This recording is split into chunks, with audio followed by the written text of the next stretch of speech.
Bonjour à tous, dans cette vidéo je vais vous présenter une réplique de MK23 distribuée par ASG. Elle est disponible sur le site Boutique Airsoft Guns au tarif de 64,90 €. Et n'oubliez pas que si vous avez des achats à faire sur ce site, en utilisant ce code, vous pourrez bénéficier de 5% de réduction.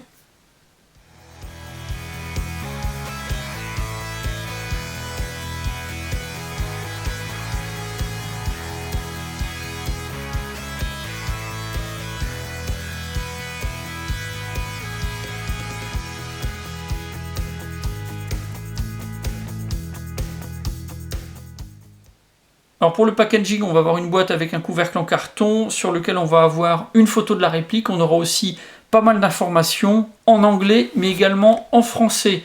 Là ça va être sur les côtés, on va avoir un tableau avec les caractéristiques principales. Donc ça c'est plutôt pas mal du point de vue des informations.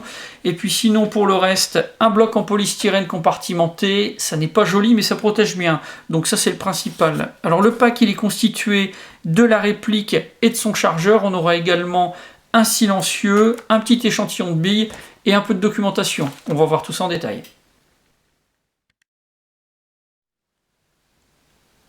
Alors pour les caractéristiques techniques, on a une réplique qui est non blowback, qui fonctionne au gaz. Elle est fabriquée par STTI, principalement en ABS. On va retrouver de l'ABS pour la culasse et la carcasse. Et puis on aura aussi du métal pour la détente, l'arrêtoire de culasse, le levier de la sécurité, le marteau. Et pour le canon externe, on va avoir le bout fileté qui est en métal. Par contre, cette partie-ci qui est visible à travers la fenêtre d'éjection, là on a de l'ABS. On va avoir un rail d'interface, un hop-up qui est fixe. Ça, ce sont d'après les informations du constructeur. En réalité, on pourra tout de même le régler. On a aussi un silencieux qui est fourni avec la réplique, un silencieux en ABS avec un canon interne en aluminium. Alors pour le poids, on est à 770 grammes pour la réplique, 860 avec le silencieux une fois qu'il est monté. Pour les dimensions, 245 mm de longueur pour la réplique. Une fois qu'on aura installé le silencieux, on va passer à 427 mm. Du point de vue de la puissance, toujours d'après les données du constructeur, on est à 0,7 joules, ce qui donne une vitesse de 280 fps à des billes de 0,20 g.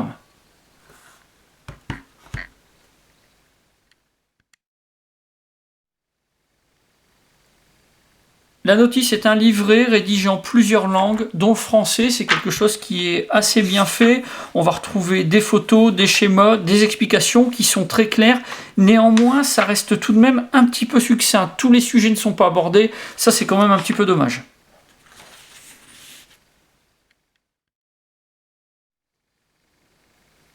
D'un point de vue esthétique, on a une réplique avec un très bon aspect général. On a un ABS sans défaut de moulage et avec une couleur qui est vraiment très homogène. Les seules choses qu'on va pouvoir remarquer en y regardant de plus près, c'est une ligne de démarcation juste ici avec un flash de moulage sur le ponté. Mais bon, c'est sur la partie inférieure de la réplique et ça ne saute pas directement aux yeux. Donc au final, c'est quelque chose sur lequel on pourra facilement passer. Alors du point de vue des marquages, rien de particulier qui pourrait donner un semblant de réalisme à la réplique. Les seules choses qu'on va avoir, c'est sur le côté droit, donc un petit autocollant qu'on va retirer très facilement, et puis les inscriptions qui sont propres aux distributeurs et aux répliques d'Airsoft.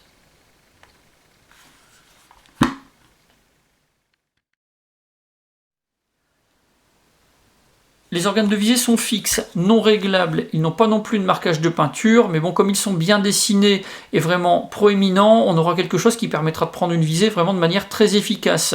Ce sont des organes de visée qui sont également surélevés, donc quand on va installer le silencieux sur la réplique, on n'aura pas de problème, on pourra prendre sa visée de manière très efficace. On va avoir un rail d'interface de taille standard, c'est du 22 mm. Par contre, on n'a aucune rainure de verrouillage sur le dessous, donc attention à vos accessoires, ça ne sera pas forcément possible de les verrouiller complètement. Pareil, si vous avez des accessoires avec un système de serrage, on a une carcasse en ABS, donc il ne faudra pas serrer de manière trop excessive, sinon on risque d'avoir de la casse. Et puis on va avoir également au niveau de la poignée à l'arrière un système pour attacher une dragonne. Alors attention, c'est de l'ABS, donc du point de vue de la solidité, il va falloir faire attention également.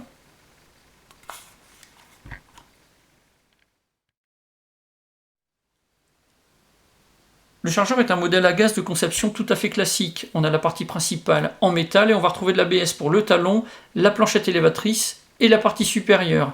Pour charger en gaz, on utilise la valve qui se trouve au talon, et puis sur la partie supérieure à l'arrière, on a la valve de libération du gaz. C'est là-dessus que vient frapper le percuteur. Le gaz sort par ici, et après, ça propulse les billes.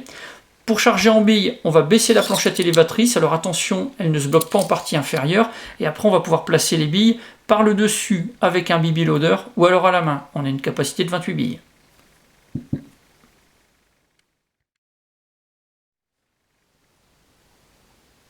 La partie supérieure du chargeur, qui est en ABS, est réputée pour être assez fragile. En cas de choc suite à une chute, ou alors si la planchette élévatrice vient frapper trop violemment, ça peut casser très facilement. Donc là-dessus, il va falloir être assez vigilant. Alors ça peut être remplacé par des pièces de chargeur de M9. Malheureusement, je n'ai pas pu trouver de référence précise pour des pièces de remplacement.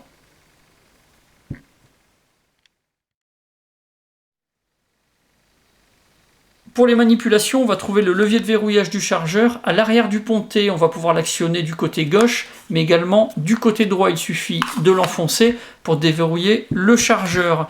Pour la sécurité, on aura deux leviers. Le premier, c'est celui-ci. Normalement, c'est un arrêtoir de culasse, mais là, il a été transformé en sécurité. On le pousse vers le haut, on verrouille complètement le système de détente. Pour libérer les systèmes, il va falloir qu'ils soient en position basse. Et puis on a également le levier qui se trouve juste à l'arrière, qui est manipulable des deux côtés, manipulable uniquement si le marteau est alarmé, sinon on ne va pas pouvoir le manipuler. Donc là, on le relève, et quand on le met en position haute, on bloque également les systèmes de détente. Donc on va pouvoir choisir quel système est le plus intéressant. Et puis ici, on a également un levier, mais là il est totalement factice, on ne pourra vraiment pas l'actionner.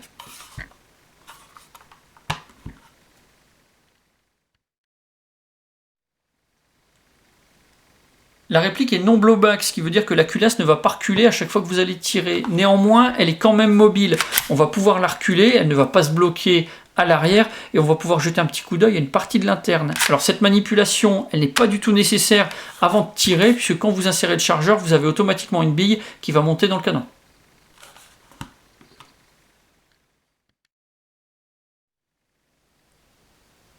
Le silencieux est fabriqué en ABS pour l'externe. À l'intérieur, on va retrouver une extension de canon en aluminium. Et pour l'installation, une bague en métal. C'est du 16 mm horaire, exactement comme pour le FNX 45.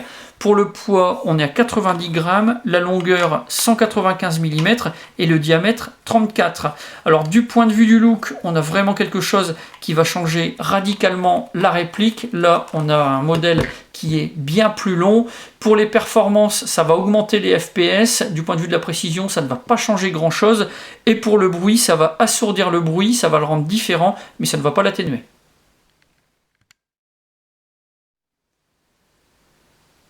J'ai fait des tests chronie avec des billes de 0,20 g et ce gaz, la température était d'environ une dizaine de degrés. J'ai utilisé la réplique seule pour certains tests et avec le silencieux monté pour d'autres.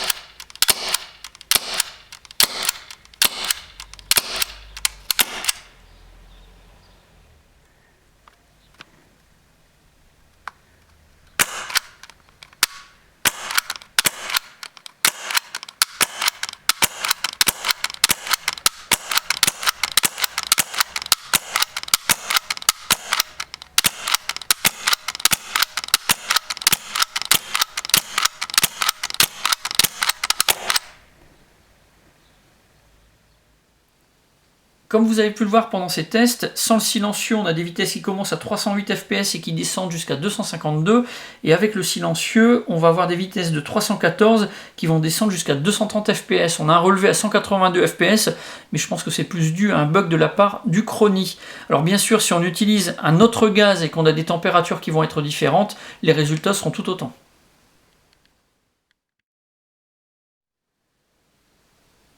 J'ai fait quelques tests de tir, j'ai utilisé le même gaz que pour les tests Chronie, pour les billes des Tanyu Cobalt 0,25 g. Alors les conditions, pas de vent, et puis une température un petit peu supérieure à 10 degrés. J'ai utilisé la réplique seule, et puis également avec le silencieux. Et puis pour le mode de tir, c'était plus du tir de type partie d'airsoft, pas forcément beaucoup de temps pour viser, du tir de riposte, enfin bref, des conditions telles qu'on a en cours de jeu.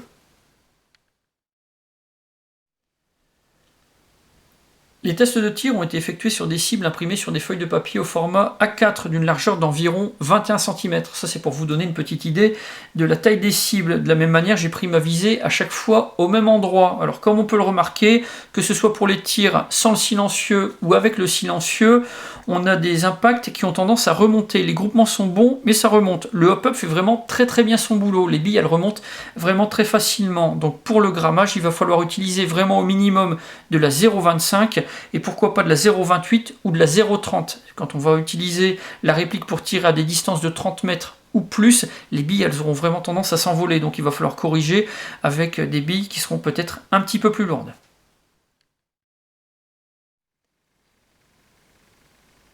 Une chose qui est vraiment flagrante avec cette réplique, c'est qu'on a une course de détente qui est vraiment très longue. Quand on appuie sur la détente, on va déjà dans un premier temps armer le marteau. On a un cran d'armée qui est bien marqué. Si on continue d'appuyer, on va libérer le marteau et provoquer le départ du coup. Alors là, attention avec les courses de détente aussi longues. Si on positionne son doigt un petit peu trop à droite ou un petit peu trop à gauche sur la détente, on prend le risque de donner ce qu'on appelle un coup de doigt. Ça veut dire qu'on va dévier inconsciemment la réplique sur la gauche ou sur la droite. Et donc on risque de louper sa cible. En partie d'airsoft, quand on loupe son adversaire, en général, on lui laisse le temps de riposter et les tirs sont souvent bien ajustés.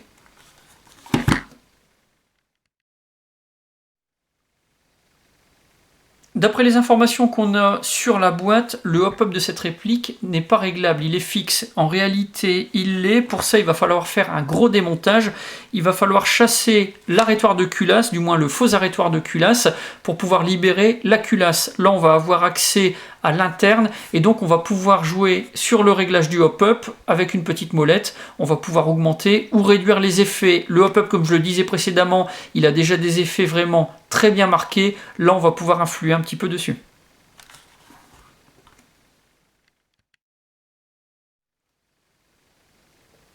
Pour cette réplique, j'ai un avis qui est vraiment positif. Elle conviendra vraiment aux fans de MK23 qui ont un tout petit budget. On va avoir la réplique qui est fournie avec son silencieux, donc ça c'est plutôt sympa. Et puis on a un look qui est très correct. Une fois qu'on aura perdu en plus le côté un petit peu brillant de l'ABS, là ça va vraiment être parfait. La réplique est parfaitement jouable sur les terrains. On a des performances qui sont en plus très correctes. Donc là ça la rend vraiment très intéressante. Du point de vue des côtés négatifs, moi ce que je vais relever en premier lieu, c'est la course de détente qui est peut-être un petit peu trop longue et qui peut amener à des coups de doigt si on ne fait pas attention. Et puis on a un silencieux qui en fait n'est pas silencieux du tout. On a une extension de canon qui n'augmente pas énormément la précision, mais qui par contre dans certaines conditions peut augmenter énormément les FPS. Et ça peut parfois poser problème. Et puis sinon, on a une notice que je trouve un petit peu trop succincte, une ou deux pages de plus avec quelques informations complémentaires sur notamment comment démonter la culasse. Ça aurait pu être vraiment très intéressant.